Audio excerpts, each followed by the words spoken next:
Did you always? I'm kind of intrigued. Did you always have a?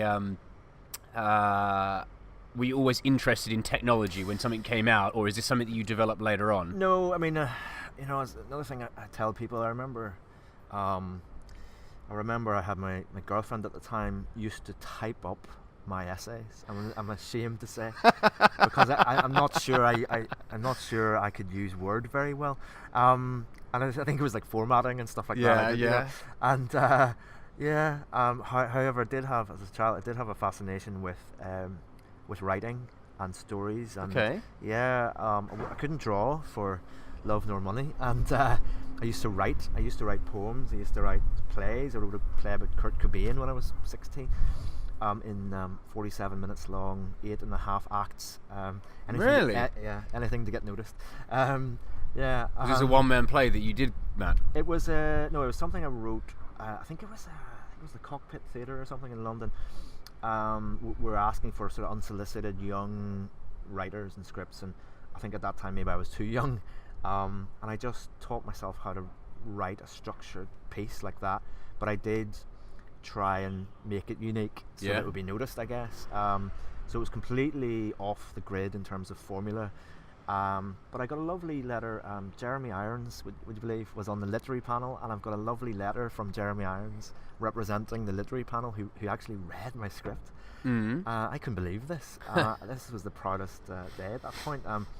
It was basically that look, we didn't feel sorry enough for the main protagonist, and I was, if it was now, I'd be googling what protagonist means. But we didn't feel sorry for the main protagonist, and we thought the language was slightly more, less grunge era and more rock and roll 80s kind of, Bon Jovi language. Man, Okay. dude, and I thought that was beautiful feedback. Yeah. They treated me like a grown up, so I really appreciated that. So that spurred me on. So writing and that idea of stories is always a key thing for me. It's amazing how something, I'm sure for Jeremy it was a little thing in terms of he's read it and he was going to critique it, but little things like that for a young person helps massively to spur them on. And if it's done in the right way, as it sounds this was, gives you definitely a sense of okay, they've kind of noticed and they've kind of read it and given it some of their attention. It helps massively.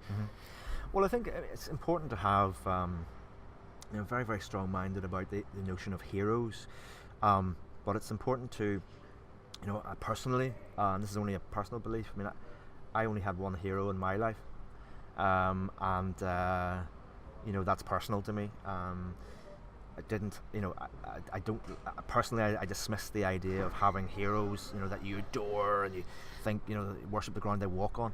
But it is crucial to have a variety of inspirational sources, if you know what I mean. So you take a bit of characters, I like that strength in that person, or I like that creativity in that person, but somebody putting their hand on your shoulder or giving you a one-to-one, face-to-face piece of advice can be crucial as you grow. Yeah, I agree, and I agree with that. In terms of the word heroes, I call them in my life sort of mentors, or they are inspirations. But some of them I've met, and some people I work with. And others don't even know I exist, and that's perfectly fine. I can look at something they say and take bits from it, and they can be different from artists, from philosophers, from business people. But I go, this person's kind of really intrigued by and interested in this, and I go, okay, and I sort of note, they're like a mentor to me. Some of the things they do, and that helps kind of, I guess, for me, push me on. It's sort of aspirational inspiration at the same time. That's right. I mean, again, I think you do have to. I'm sure there's a movie or a book about this, but you're almost a collector. You collect ideas, you collect inspirations, and you collect things that people mentor you with, and that actually helps form yourself. But I would say that you get to a stage, I think, in a career or during your life that you think, I'm just being myself here. Yeah. Even if it's if somebody has said something to you that inspires you. It doesn't allow you. It doesn't make you them or copy them. It's actually you becoming yourself. So one of the things certainly that I would talk about in keynote speeches and things is quite emotive, but it's the idea of I get everyone to take a selfie, and then I ping up a picture of me as a 3-year-old, and the idea is before you communicate, before you tell any stories, understand your own story first. Understand what your motivations are and who's actually inspiring you. You know, who are you becoming? You're just becoming yourself. Yeah. That 3-year-old kid, you know. And I get people to look at that person that they've just snapped in a, I suppose, a less personal point of view and think, is that the person I want to be? You know. So it gets people thinking emotively about themselves.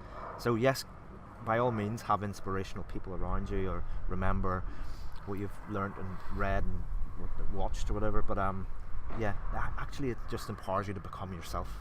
It's a good point, and I've heard this phrase before a couple of times now, and I really like it, which was be the hero of your own story. Right. Which I take it as when I look back at this last year or last few weeks, I want to make sure I've done everything. I've lived the way that I want to live inside my head. My actions follow my heart and my I guess the way in which I picture myself living.